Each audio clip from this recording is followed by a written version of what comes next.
জানি রে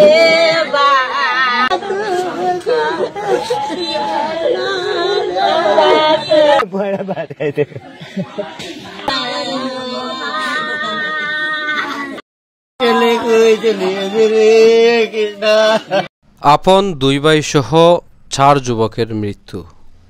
মৌলভীবাজার শ্রীমঙ্গল উপজেলার রাজঘাট ইউনিয়নের সীমান্তবর্তী হরিণছড়া চা বাগানে সেপটিক ট্যাঙ্কের গ্যাসের ব্রিজক্রিয়ায় আপন দুই ভাই সহ 4 তরুণের মৃত্যু হয়েছে।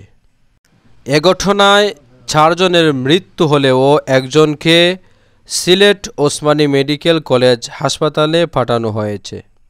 শ্রীমঙ্গল থানার ভারপ্রাপ্ত কর্মকর্তা আমিনুল ইসলাম তথ্যটি নিশ্চিত করে জানান, বুধবার 9 জুলাই রাতে শ্রীমঙ্গল উপজেলার রাজঘাট ইউনিয়নের সীমান্তবর্তী হরিণছড়া চা বাগানে সেপটিক ট্যাঙ্কে মুঠোফোন পড়ে গেলে উঠাতে নামে রানা নায়েক। পরে তাকে উদ্ধার করতে নামে তার ভাই শ্রাবণ নায়েক। এরপর তাদের উদ্ধার করতে সেপটিক ট্যাঙ্কে নামে কৃষ্ণ রবি দাস, নিফেন ফুলমালি ও রবি বুনার্জি। এক পর্যায়ে তারা সকলেই বিষাক্ত ধোঁয়ায় অসুস্থ হয়ে পড়েন। পরে আশঙ্কাজনক অবস্থায় তাদেরকে উদ্ধার করে শ্রীমঙ্গল হাসপাতালে পাঠালে কর্তব্যরত ডাক্তার তাদের মৃত ঘোষণা করেন।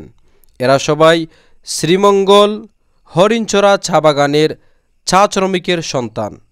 এদিকে দুর্গম এলাকা হওয়ায় তাদের হাসপাতালে আনতেও সময় লাগে। তাদের লাশ মৌলভীবাজার সদর হাসপাতালের মর্গে পাঠানো হয়। শ্রীমঙ্গলের হরিণছড়া চা বাগানের লেবার কলোনিতে খুব দুঃখজনক একটা ঘটনা ঘটেছে। গতকালকে রাত্রে একজন ব্যক্তি যখন ওয়াশরুমে যান, তখন তাদের যেই পুরাতন ভাঙাচোরা ওয়াশরুম সেটার ভেঙে উনি সেপটিক ট্যাঙ্কিতে পড়ে যান। তো সেখানে আমরা ধারণা করছি যে সেখানে বিষাক্ত গ্যাস ছিল। তো এক পর্যায়ে তিনি অচেতন হয়ে যান। তাকে উদ্ধারের জন্য পরবর্তী সময়ে দ্বিতীয় ব্যক্তি যিনি নামেন তিনিও এই গ্যাসের বিষক্রিয়ায় অচেতন হয়ে যান। এভাবে পর্যায়ক্রমে 4 জন ব্যক্তি নামেন।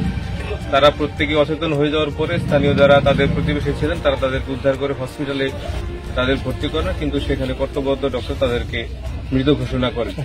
তো আমরা বিষয়টা যাচাই বাছাই করতেছি, তদন্ত করছি। তো আমাদের কাছে প্রাথমিকভাবে মনে হচ্ছে যে বিষয়টা আসলেই আনন্যাচারাল একটা বিষয়, যে হচ্ছে গ্যাসের বিষক্রিয়ার বিষয়। তো এখন পরিবারের যেই অভিপ্রায় অথবা তাদের যে পঞ্চায়েত কমিটি আছে বা বিভিন্ন জনের সাথে সংশ্লিষ্ট, আমরা তাদের সাথে কথা বলছি। তো তাদের এই বিষয়ে আসলে কোনো অভিযোগ নেই। তো এর পরবর্তী সময় আসলে পরবর্তী যে আইনি প্রক্রিয়া, সেই প্রক্রিয়াতে আমরা ডেড বডিগুলো আমরা পরিবারের কাছে হস্তান্তর করার অপেক্ষা।